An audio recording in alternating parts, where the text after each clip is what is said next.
थोड़े दिन पहले मेरे कजिन का फोन आया था। वो एक डॉक्टर है और उसने बीडीएस करी है। वो पिछले 1 साल से बैंगलोर में अपने मास्टर्स के एग्जाम के लिए प्रिपरेशन कर रही है। उसका 14 दिसंबर को एग्जाम है। वो इंटेलिजेंट है और इस एग्जाम के लिए उसने काफी मेहनत करी है। अभी हमें 1 मिनट ही हुआ था बात किए हुए कि वो बहुत जोर जोर से रोने लग गई। वो कह रही थी कि मुझसे पढ़ाई नहीं हो रही है, मुझसे बिल्कुल फोकस नहीं हो रहा है। मैंने पूरे साल बहुत अच्छी मेहनत करी थी, हर मॉक टेस्ट में अच्छे भी मार्क्स आए थे, पर मुझसे फोकस ही नहीं हो रहा। मुझे 20 दिन में 20 सब्जेक्ट्स रिवाइज करने थे और अब मेरे पास सिर्फ 14 दिन बचे हैं। थोड़े दिन पहले मैंने अपने पापा को फोन किया था और जब मैं उनके पास रो रही थी तो उन्होंने कहा था कि कोई टेंशन ना ले, कुछ नहीं होता, जो होगा देखा जाएगा। पर अगले ही दिन उनका कॉल आया और उन्होंने कहा कि तू जो कल रो रही थी मुझे बिल्कुल अच्छा नहीं लगा, तू इतनी डर क्यों गई, और इसकी वजह से मुझे और टेंशन होने लगी है। उन्हें मेरे एग्जाम के बाद ये बोलना चाहिए था। मैं सिर्फ उन्हीं की केयर करती हूँ, उन्हीं की बातों को मानती हूँ और अब मुझे और स्ट्रेस हो रहा है, मैं क्या करूँ। तो सबसे पहले मैं ये तो समझ गया था कि उनके डैड ने ऐसा क्यों बोला था कि तू जब रोई तो मुझे बिल्कुल अच्छा नहीं लगा, क्योंकि पहली बात वो खुद इंडियन नेवी से रिटायर्ड है और डिफेंस वालों को बिल्कुल भी पसंद नहीं है कि कोई एंड मूवमेंट में बैकआउट करे या डर जाए, और वो भी खासकर उनकी खुद की बेटी। एनीवेज, मुझे ये पता था कि मुझे इसका माइंडसेट चेंज करना है, क्योंकि वो एक पीजी में बाकी लड़कियों के साथ रहती है। तो सबसे पहले मैंने उससे पूछा कि तेरे फ्रेंड्स आसपास नहीं है? तो उसने कहा हाँ है, उनके सामने भी मैं इतनी बार रो चुकी हूँ। ये भी सोच रहे होंगे कि कितनी एबनॉर्मल लड़की है, ये सब तो आराम से अपनी रिविजन कर रहे हैं, लेकिन मेरे तो सिर्फ 14 दिन बचे हैं, 20 सब्जेक्ट्स की रिविजन करनी है। तो हम लोगों की अप्रोक्सीमेटली 25 से 30 मिनट बात हुई। मैं उससे क्वेश्चंस पूछता गया और धीरे धीरे उसका माइंड स्टडी से दूर ले जाता गया, और आधे घंटे के बाद जब उसने फोन काटा तो वो हंस रही थी। इस कन्वर्सेशन के दौरान मैंने उसे टोटल 2 टिप्स दिए जो मेरे अकॉर्डिंगली टेंशन रिलीज करने के लिए काफी इफेक्टिव है, और मुझे लगता है कि उन 2 टिप्स से आपकी भी बहुत हेल्प हो सकती है।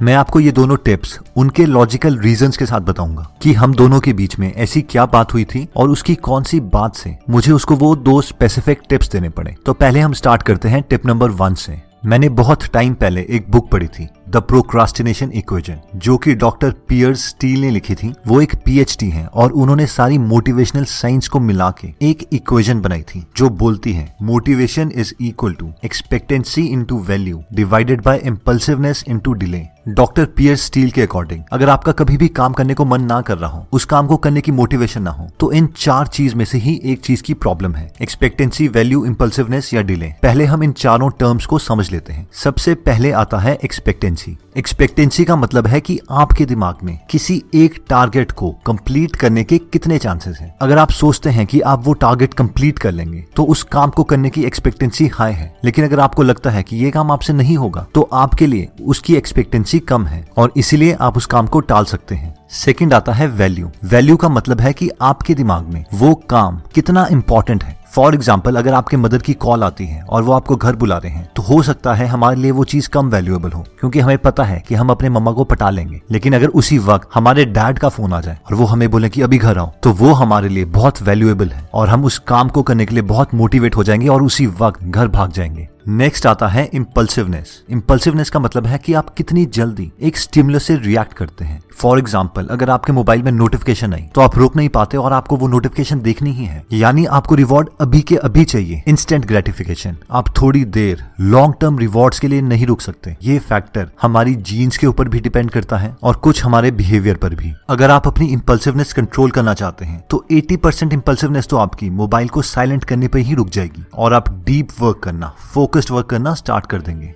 इस इक्वेशन की नेक्स्ट टर्म है डिले। डिले कहता है कि जो काम आपने करना है उसके लिए आपके पास कितना टाइम है। अगर आपके एग्जाम्स 1 साल के बाद हैं तो आप उसको करने के लिए मोटिवेट नहीं होंगे और रिलैक्स्ड रहेंगे, लेकिन अगर आपका एग्जाम कल है तो वो आपको अभी करना है, उसको करने की मोटिवेशन ज्यादा है, चाहे वो नेगेटिव स्ट्रेसफुल मोटिवेशन हो। अब मुझे ये पता था कि पियर्स स्टील ने मोटिवेशन के सारे फैक्टर इस इक्वेशन में कंबाइन किए थे, इसलिए जब मैं अपनी कजन से बात कर रहा था तो मेरे दिमाग में यही इक्वेशन घूम रही थी। मुझे पता था मेरी कजन के लिए डिले प्रॉब्लम नहीं है, क्योंकि एग्जाम के लिए उसके सिर्फ 2 हफ्ते रहे थे, यानी डिले कम था और उससे उसकी मोटिवेशन ज्यादा होनी चाहिए, चाहे नेगेटिव मोटिवेशन हो। तो डिले को मैं रूल आउट कर चुका था। वैल्यू भी मुझे पता था कि प्रॉब्लम नहीं है, क्योंकि उसके लिए वो एग्जाम बहुत ज्यादा वैल्यूएबल था, 1 साल से बहुत ज्यादा डीप वर्क कर रही थी। इम्पल्सिवनेस भी उसके लिए प्रॉब्लम नहीं थी। वो इस एग्जाम के लिए इतनी ज्यादा सीरियस हो चुकी थी कि उसने हमारे फैमिली के व्हाट्सएप ग्रुप को भी थोड़े दिन पहले छोड़ दिया था, और इवन उसकी फ्रेंड्स कहती थी कि ये तो हमसे बिल्कुल भी बात नहीं कर रही है, पढ़ाई में कुछ ज्यादा ही खो गई है, अपने फ्रेंड्स को भूल गई है। लास्ट फैक्टर जो बचा था वो था एक्सपेक्टेंसी।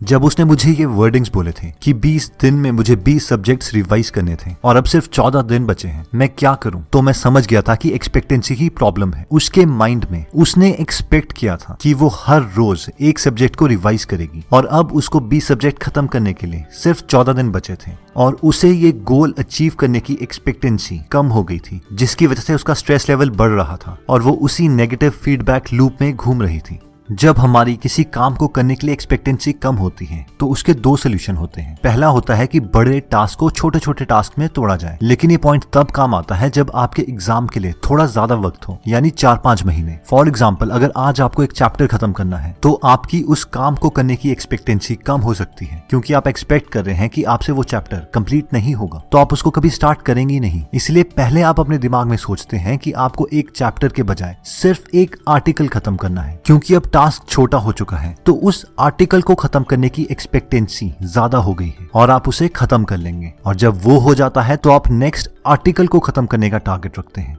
लेकिन अगर आपके एग्जाम्स बहुत पास हैं और आपको बहुत ज्यादा टेंशन हो रही है तो दूसरी टेक्निक काम आती है, और यही टिप मैंने अपनी कजन को दी थी। और ये टिप कहती है concentrate on time not task, यानी इस वक्त आपको एक कछुए की तरह अपने शेल में घुस जाना है और आपको ये नहीं देखना कि आप अपने टारगेट को मीट कर पाएंगे या नहीं। आपको सिर्फ टाइम पे कॉन्सेंट्रेट करना है, सबसे छोटा टाइम जितनी देर तक आप पढ़ सकते हैं। फॉर एग्जाम्पल, सिर्फ आधे घंटे के लिए आप सोचेंगे कि मैं ये सब्जेक्ट करूंगा। उस वक्त हो सकता है आपसे एक आर्टिकल हो, एक पैराग्राफ हो या फिर एक चैप्टर खत्म हो, लेकिन आपसे कितना टास्क एकम्प्लिश होगा उस पे कॉन्सेंट्रेट नहीं करेंगे। सिर्फ आधे घंटे के 1 घंटे के टाइम के सेशंस पे कॉन्सेंट्रेट करेंगे। आधा घंटा और पढ़ लिया, फिर आधा घंटा और पढ़ लिया, फिर आधा घंटा और पढ़ लिया, और जितना आपसे पढ़ा जा रहा है आप उतना पढ़ते रहेंगे। फिर जब बहुत थक जाएंगे तो सो जाएंगे या रेस्ट लेंगे, फिर दोबारा से सिर्फ टाइम पे कॉन्सेंट्रेट करेंगे, टास्क पे नहीं। और जितना एकम्प्लिश होगा ठीक है, वरना बाकी सब भाड़ में जाए। टिप नंबर 2 जो मैंने अपनी कजन को दी थी वो थी एक ब्रीदिंग एक्सरसाइज। अब हम लोगों को लगता है कि हमारे इमोशंस बहुत अनकंट्रोलेबल चीज है और इसे कंट्रोल नहीं किया जा सकता, लेकिन साइंस इसका एकदम उल्टा कहती है। अगर हमें अपने स्ट्रेस लेवल को इंस्टेंटली कम करना हो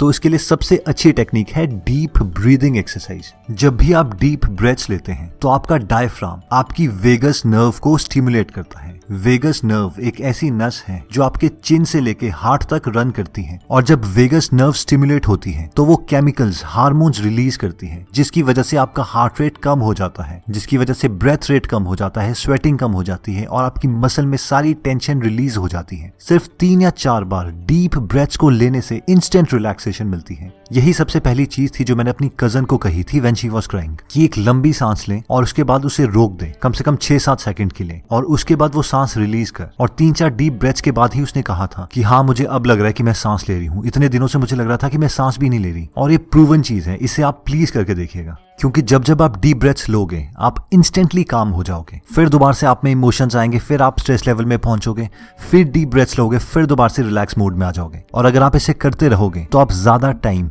रिलैक्स्ड मोड में गुजारोगे as compare to stressed mode में। तो दोस्तों आज हमने 2 चीजें देखी स्ट्रेस लेवल, टेंशन को कंट्रोल करने के लिए। पहली टिप थी टाइम नॉट टास्क। जब आपको लगता है कि बहुत कम टाइम है तो सबसे लॉजिकल चीज यही बनती है कि हम एक्शन करें। उसके लिए हमें सिर्फ टाइम पे कॉन्सेंट्रेट करना पड़ेगा, ना कि टास्क पे। जितना हमसे होता है हम करेंगे, 1-1 घंटा, आधा घंटा, 15 मिनट का टाइम पे कॉन्सेंट्रेट करेंगे, और टास्क पे कितना कंप्लीट होगा उस अकम्प्लिशमेंट पर नहीं। नेक्स्ट आता है डीप ब्रेथ्स। कभी भी आपको लगे कि आप टेंशन में हो, चाहे वो स्टडीज के रिगार्डिंग या किसी और चीज के रिगार्डिंग, तो ये डीप ब्रेथ आपका सबसे इंपॉर्टेंट टूल है, इसे याद रखिएगा। और तीसरा अब मैं आपको बताऊंगा एक बोनस पॉइंट, क्योंकि मेरी कजन उतनी इंपल्सिव नहीं थी, लेकिन मैक्सिमम स्टूडेंट्स बहुत ज्यादा इंपल्सिव होते हैं।